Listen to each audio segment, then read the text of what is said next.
ఉత్తర తెలంగాణను పెద్ద పులులు హడలెత్తిస్తున్నాయి. ఓవైపు ఉమ్మడి ఆదిలాబాద్ జిల్లాను భయపెడుతుంటే మరోవైపు ఉమ్మడి వరంగల్ జిల్లాలో ప్రజలకు కంటి మీద కునుకు లేకుండా చేస్తున్నాయి. కొత్తగూడ మండలం కోనాపురం అడవుల్లో పులి సంచరిస్తుందన్న సమాచారంతో చుట్టుపక్కల గ్రామాల ప్రజలు భయాందోళన చెందుతున్నారు. కూలీ పనులకు పొలాలకు వెళ్లాలంటేనే జంకుతున్నారు జనం. వింటర్ సీజన్ కావడంతో మేటింగ్ కోసం పులులు సంచరిస్తున్నాయంటున్నారు ఫారెస్ట్ అధికారులు.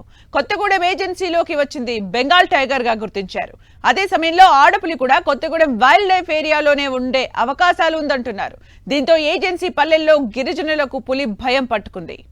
ఆదిలాబాద్, కొమరం భీం, మంచిర్యాల, ములుగు జిల్లాల ప్రజలను పులుల భయం వెంటాడుతోంది. గత కొన్ని రోజులుగా మహారాష్ట్ర, ఉమ్మడి ఆదిలాబాద్ సరిహద్దు అటవీ ప్రాంతాల్లో పెద్ద పులి మనుషులు, పశువులపై దాడి చేసింది. కొందరు తప్పించుకుని ప్రాణాలతో బయటపడ్డారు. పులి పాదముద్రల్ని గుర్తిస్తూ సమీప గ్రామాల ప్రజల్ని అప్రమత్తం చేశారు ఫారెస్ట్ అధికారులు. కొమరం భీం జిల్లా పెంచికల్పేట్ మండలంలోనూ మరో పెద్ద పులి సంచరిస్తున్నట్టు ఫారెస్ట్ అధికారులు తెలిపారు.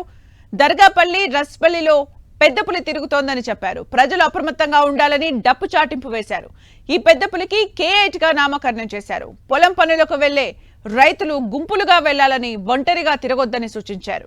ఇక మరోవైపు తెలంగాణ, మహారాష్ట్ర సరిహద్దులోనూ ఓ పెద్ద పులి సంచరిస్తోంది.